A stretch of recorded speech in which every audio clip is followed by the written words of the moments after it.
अधिसद के सभी माननीय सदस्यगण, अभिसद के सदस्यगण, विद्वत परिषद एवं वित्त समिति के सदस्यगण, विश्वविद्यालय के पदाधिकारीगण, कर्मचारीगण, प्रिंट एवं इलेक्ट्रॉनिक मीडिया के बंधुगण, देवियों, सज्जनों, आज के इस अधिसद की बैठक में आप सबों का मैं अभिनंदन करता हूं। मिथिला का प्राचीन इतिहास ज्ञान परंपरा के राष्ट्रीय पटल पर स्वर्णिम युग था। मिथिला दर्शन क्षेत्र में भारत का प्रतिनिधित्व कर रहा था। आज भारत विश्व गुरु की जगह पर आगे बढ़ रहा है। ऐसे में मिथिला के छात्र छात्राओं के कंधों पर भी एक बड़ी जवाबदेही है। हम सबों के लिए हर्ष का विषय है कि मिथिला विश्वविद्यालय की स्थापना जिस उद्देश्य के लिए किया गया था वह इस उत्तर आधुनिक युग में साकार होता दिख रहा है। बिहार के माननीय कुलाधिपति महोदय ने अधिसद की इस बैठक की अध्यक्षता के लिए मुझे अधिकृत किया है। इसके लिए मैं माननीय कुलाधिपति महोदय का हृदय से आभार व्यक्त करता हूं। आज से ठीक एक वर्ष पूर्व दिनांक 27 जनवरी 25 को हम लोग इसी सदन में सकारात्मक विमर्श करते हुए विश्वविद्यालय के सर्वांगीण विकास हेतु कई निर्णय लिए थे। राष्ट्रीय शिक्षा नीति 2020 के प्रावधानों के अनुरूप बहुविषयक शिक्षा एवं शोध विश्वविद्यालय के रूप में अपने विश्वविद्यालय को मान्यता मिलने की बात पिछले वर्ष हम लोगों ने की। इसी दिशा में अग्रतर कार्य हो चुके हैं।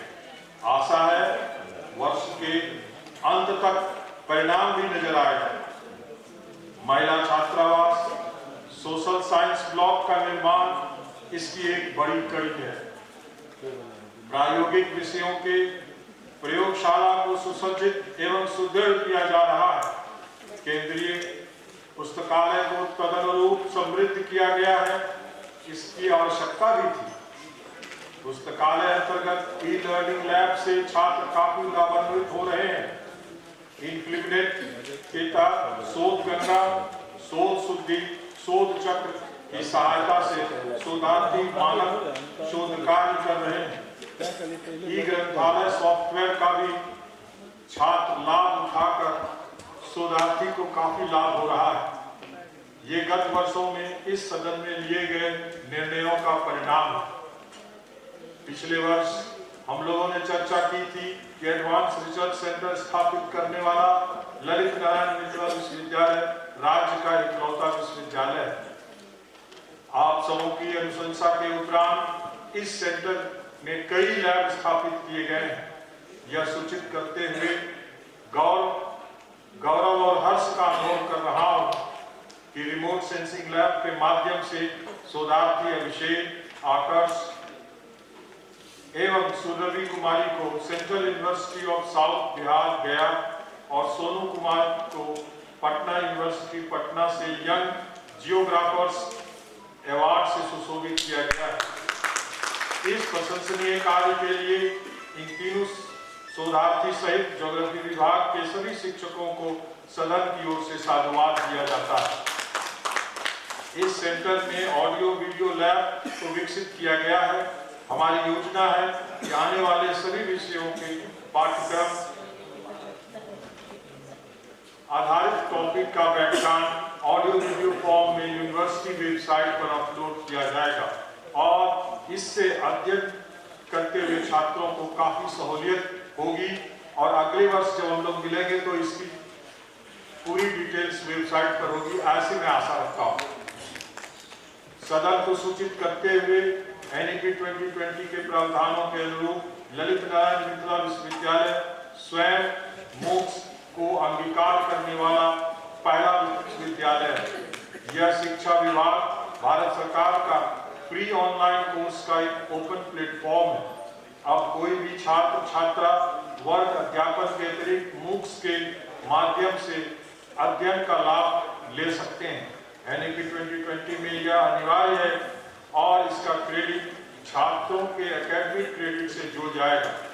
आने वाले UGC के एक्सपर्ट के सहयोग से विश्वविद्यालय स्तर से कार्यशाला आयोजित कर इसके सभी पहलुओं पर विस्तृत प्रकाश डाला जाएगा। राज्यपाल सचिवालय, लोक भवन तथा शिक्षा विभाग बिहार सरकार का निरंतर प्रयास और निर्देश है कि राज्य के सभी विश्वविद्यालयों महाविद्यालयों में सभी कार्यालय कार्य सामर्थ्य पोर्टल के माध्यम से संपादित किया जाए। इस दिशा में हमारा विश्वविद्यालय क्रियाशील है। इसके अंतर्गत 40 मॉडल्स हैं। इसमें यूनिवर्सिटी लेवल पर लीड मॉडल जो 1 जनवरी 26 से लागू हो गया है, payroll management model, pension model भी अतिशीघ्र लागू हो जाएगा। यूनिवर्सिटी के बाद कॉलेज लेवल से भी इसे लागू किया जाएगा। इन सबों के अतिरिक्त अन्य एकेडमिक और प्रशासनिक कार्य की ओर सदन का ध्यान आकृष्ट करना चाहूंगा। मुख्यालय स्थित विश्वविद्यालय विभाग में बीते वर्ष में 95 शैक्षणिक कार्यक्रमों का आयोजन किया गया था, जैसे व्याख्यान, वेबिनार, राष्ट्रीय और अंतर्राष्ट्रीय सेमिनार, कॉन्फ्रेंसेस, कार्यालय, कार्यशाला आयोजित किए गए हैं। वर्ष 2024 की तुलना में यह संख्या लगभग दुगुनी है, जो विश्वविद्यालय के एकेडमिक गतिविधियों के बढ़ते कदम का द्योतक है। मैथिली और पॉलिटिकल साइंस डिपार्टमेंट द्वारा शोध पत्रिका एवं पुस्तकों का प्रकाशन होना सराहनीय एवं अनुकरणीय कार्य है। MBA डिपार्टमेंट के 33 स्टूडेंट्स का प्लेसमेंट निजी बैंकों एवं संस्थानों में हुआ है। स्नातक प्रथम सेमेस्टर 20-29 में 1,61,639 तथा स्नातकोत्तर प्रथम सेमेस्टर 20-25-27 में 16,870 स्टूडेंट्स का नामांकन लिया गया है। दोनों आंकड़े पिछले सत्रों से अधिक हैं, जो विश्वविद्यालय के प्रति लोगों के रुझान को दर्शाता है। बीते वर्ष 507 शोधार्थियों को PhD की उपाधि प्रदान की गई थी और इस बार हम लोग मानद के द्वारा भी 2 इमिनेंट स्कॉलर्स को हम लोगों ने डीलिट की उपाधि दी है। विश्वविद्यालय के भौतिक विभाग में फॉरेंसिक एवं साइबर कौशल विकास के अध्ययन एवं सफल संचालन के लिए बोर्ड ऑफ स्टडीज का आलोक में तैयार कर अध्यादेश एवं नियम परिनियम के मसौदा प्रारूप को अनुमोदित करते हुए निर्णय लिया गया है कि फॉरेंसिक विज्ञान और साइबर कौशल से संबंधित सर्टिफिकेट, डिप्लोमा, स्नातक और स्नातकोत्तर स्तर पर कोर्स को प्रारंभ किया जाए। बेगूसराय जिले में डिपार्टमेंट ऑफ फॉरेन लैंग्वेज का एक्सटेंशन सेंटर खुलेगा और साथ में दिनकर चेयर एवं ललित नारायण मिथिला का इंक्यूबेशन सेंटर का भी एक्सटेंशन सेंटर होगा। इससे बेगूसराय के जिले के स्टूडेंट्स को आगे बढ़ने में और अपनी प्रतिभा दिखाने में काफी फायदा होगा। सर्वसम्मति से 26-27 से पढ़ाई प्रारंभ हेतु खेल एवं शारीरिक शिक्षा निदेशालय ललित नारायण मिथिला विश्वविद्यालय के अंतर्गत 4 वर्ष के bachelor of physical education integrated course पाठ्यक्रम चलाने का निर्णय लिया है। इस निदेशालय का मुख्य उद्देश्य खेल संस्कृति एवं शारीरिक शिक्षा गतिविधियों को समुन्नत बनाना है। लगभग 5 वर्षों के बाद सफलतापूर्वक दीक्षांत समारोह का आयोजन किया गया। इस 11वीं दीक्षांत समारोह में 25 अभ्यर्थी को गोल्ड मेडल सहित 1122 छात्र छात्राओं को माननीय राज्यपाल राष्ट्रपति द्वारा मूल उपाधि प्रदान की गई। पूर्व की भांति 5 सितंबर 25 को शिक्षक दिवस के अवसर पर सेवानिवृत्त शिक्षकों को सम्मानित किया गया। ऑनलाइन पोर्टल के माध्यम से माइग्रेशन प्रोविजनल सर्टिफिकेट दिए जाने से छात्र छात्राओं को काफी सहूलियत हुई है। साथ ही परीक्षा फल संबंधी समस्याओं का भी निराकरण ऑनलाइन ग्रीवांस पोर्टल से हुआ है। पीजी और प्रोफेशनल कोर्स के उत्तर पुस्तिकाओं का मूल्यांकन डिजिटल स्कैनिंग द्वारा किया जाने की योजना बन रही है और जल्द ही ये फलीभूत होगा। इससे रिजल्ट अल्प समय में हमें प्राप्त होगी, ऑलरेडी तैयार मिलेगा। 25 में हम लोगों ने छठी नोडल विश्वविद्यालय के रूप में सीईटी बीएड की परीक्षा और नामांकन को सफलतापूर्वक कराते हुए 99.97 छात्रों का काउंसलिंग से एडमिशन हुआ। बिहार विश्वविद्यालय सेवा आयोग द्वारा अनुशंसित 15 प्रधानाचार्य एवं विभिन्न विषयों में 446 सहायक प्राचार्य की नियुक्ति की गई। 19 विषयों में 259 असिस्टेंट प्रोफेसर को लेवल 10 से 11 की पदोन्नति दी गई। 2 दिन पूर्व गणतंत्र दिवस के अवसर पर 18 थर्ड ग्रेड और 18 फोर्थ ग्रेड के पद पर अनुकंपा के आधार पर नियुक्ति पत्र प्रदान किया गया। विश्वविद्यालय एवं महाविद्यालय में कार्यरत बचे हुए 5 शिक्षकेतर कर्मियों को भी वेतनमान सहित प्रभार दिया गया। वर्ष 2025 में 2 डिग्री महाविद्यालयों को अस्थायी संबंधन, 2 महाविद्यालयों को स्थायी, 1 महाविद्यालय को विज्ञान संकाय में स्थायी एवं 1 को अस्थायी तथा 1 महाविद्यालय के संबंधन को दीर्घीकरण प्रदान किया गया है। 2 कॉलेजों में एमए इन एजुकेशन के लिए 2 सत्रों को अस्थायी संबंधन प्रदान किया गया है। गत सदन की बैठक में लिए गए निर्णय के आलोक में 19 अंगीभूत महाविद्यालय में गैर प्रायोगिक विभिन्न विषयों पर पीजी लेवल की पढ़ाई शुरू की गई है। राजस्थान विधानसभा के में आयोजित राष्ट्रीय युवा पर्यावरण कार्यक्रम एवं बिहार विधानसभा में आयोजित विकसित भारत युवा संवाद कार्यक्रम में पॉलिटिकल साइंस डिपार्टमेंट की एनएसएस वॉलंटियर अक्षय कुमार झा ने मिथिला विश्वविद्यालय का प्रतिनिधित्व किया। बीते वर्ष 2009 अवकाश प्राप्त शिक्षक एवं कर्मचारी तथा 42 पारिवारिक पेंशन का निर्धारण किया गया है। जीआरसी और एसजीआरसी में क्रमशः 206 एवं 86 मामलों का निष्पादन किया गया है। खेल के क्षेत्र में भी विश्वविद्यालय का प्रदर्शन बहुत बेहतर रहा है।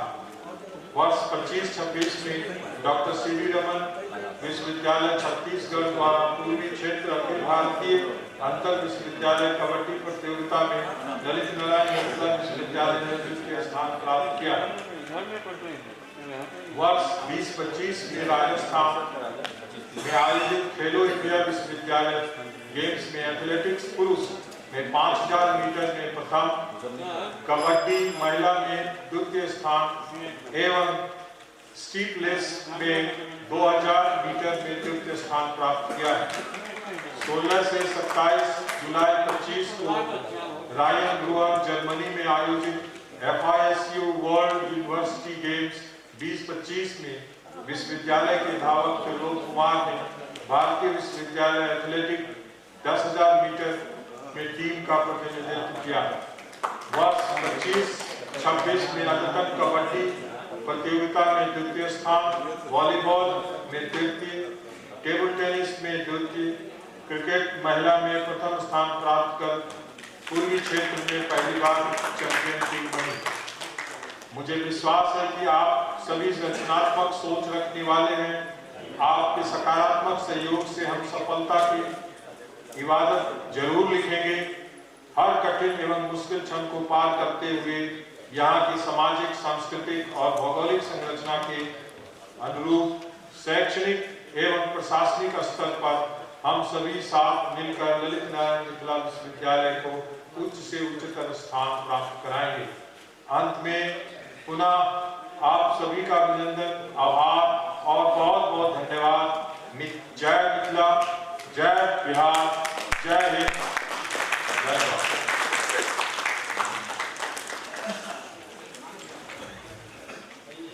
कुलपति महोदय के अभिभाषण पर सदस्यों द्वारा चर्चा। यह गड़बड़ यहाँ सबके भ गेलै नहीं केना चलू आगा बढ़ू बजते तो बजऽ देबै ने यह तो अहाँ सब कहि दै छी केना आगा बढ़ाओ आगा बढ़ा नियम खेते पर बढ़ियो नियम बजबै जो लोग बोलना चाहते हैं वो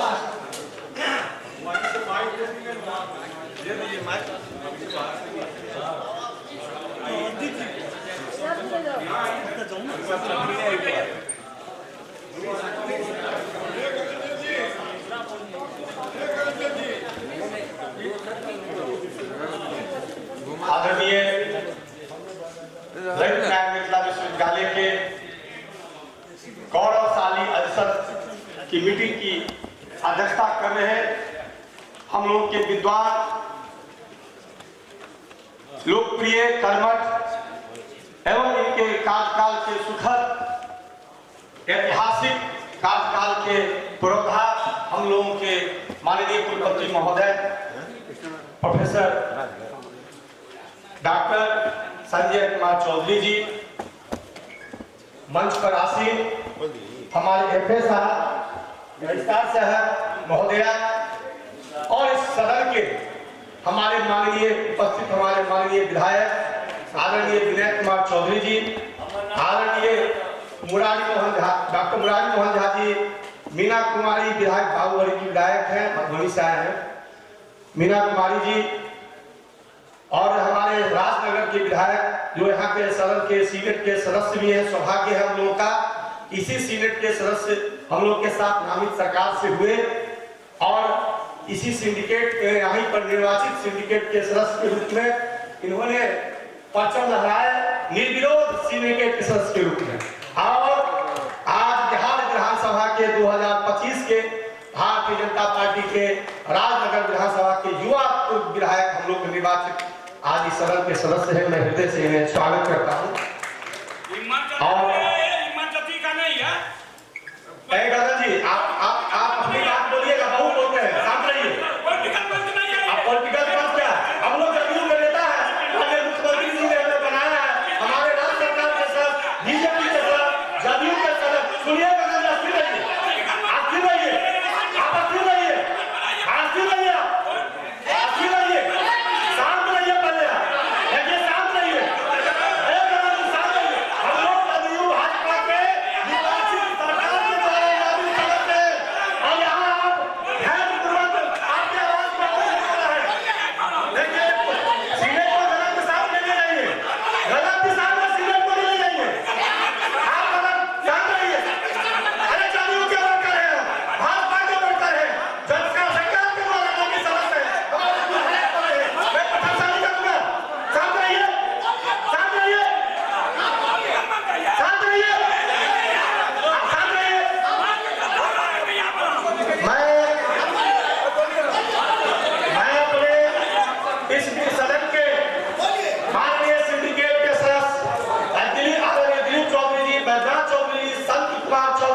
स्वागत करता हूं आज इस पुण्य अवसर पर।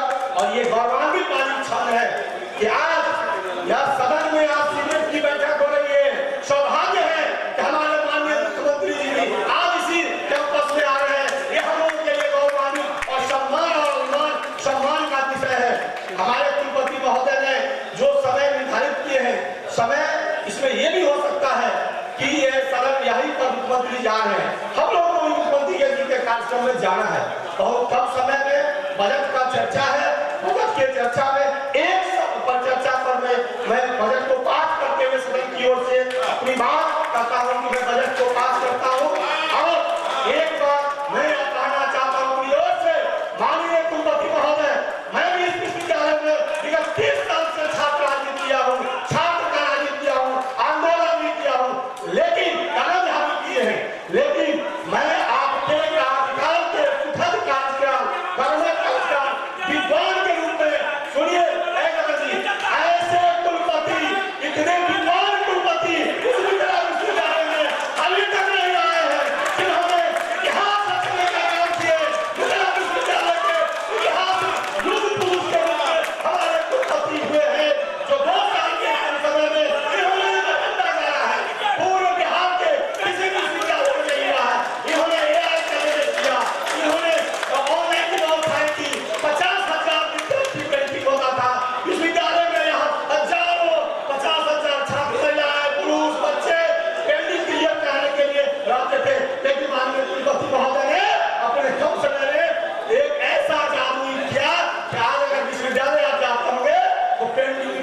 मिलता होगा।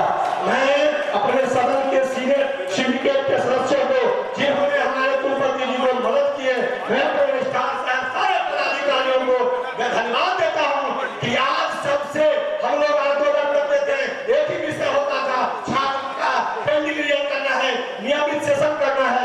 नियमित सेशन आज बिहार में पहला विश्वविद्यालय है जो नियमित सेशन चल रहा है, जिसे इनाम मिला है कुलाधिपति महोदय के द्वारा और राज्य स्तर पर राष्ट्रीय स्तर पर गौरव का काम हुआ है। यही विश्वविद्यालय है जो इंटरनेट के मामले में, नेट के मामले में जो बढ़ाने के लिए आप लोग मार्कशीट ऑडिटर के लिए यहाँ कई तरह के लोग बिचौलिए लोग रहते थे, सारे बिचौलिया मिथिला विश्वविद्यालय में समाप्त हो गया है। अब एक ईमानदार छात्र लोगों को घर बैठे ऑनलाइन कीजिए और मार्कशीट ले आइए, ऑनलाइन व्यवस्था के तहत ओरिजिनल सर्टिफिकेट ले लीजिए। इनके आजकल का प्रशंसा हम लोग नहीं करेंगे तो हम लोग जैसे लोग क्या मनोबल कैसे बढ़ेगा? हम लोगों का काम है इनके क्रियाकर्म की कार्यकाल को, स्वर्णिम कार्यकाल को, ऐतिहासिक कार्यकाल को वर्णन करें और इस वर्णन में देखिए कोई ऐसी समस्या नहीं। हम भी इनसे मिलते हैं, तमाम सदस्य से मिलते हैं। हमारे कुलपति महोदय एक भी सदस्य होंगे जिनका सम्मान नहीं करते हो, जिनका काम नहीं करते हो, सारे सदस्य यहाँ बैठे हैं, कोई ऐसे सदस्य नहीं है। तो छात्र के हो, शिक्षक वर्ग से हो, गैर शिक्षक के हो, तमाम संगठन के लोग हो, पक्ष के पार्टी के लोग हो, विपक्ष के पार्टी, हम लोग लड़ते हैं, हम लोग लड़ते हैं, लड़ेंगे, लेकिन कुलपति जी के पास कोई लड़ाई नहीं है। सब मिलकर कुलपति जी सबका सहयोग करते हैं। मैं संज्ञा देता हूँ इस विश्वविद्यालय में अधिसंघ के तरफ से इनको बराबर बढ़ाने का काम करें, हम लोग इन्हें सहयोग करें और आगे आने वाला जो एक साल बचा है, मुझे लगता है कि 2 साल में इतिहास सोचे हैं, 1 साल में कैसा इतिहास सोचेगा, यही तो इनके काम का कार्यकाल का प्रशंसा है। इसी के साथ मैं अपनी बात समाप्त करते हुए माननीय कुलपति को प्रोजेक्ट पर धन्यवाद देते हुए एक बात कहना चाहता हूँ। एक विषय आया है कुलपति महोदय, ये आदित्य नारायण चौधरी मन्ना जी है, ये प्रोफेसर है भारतीय जनता पार्टी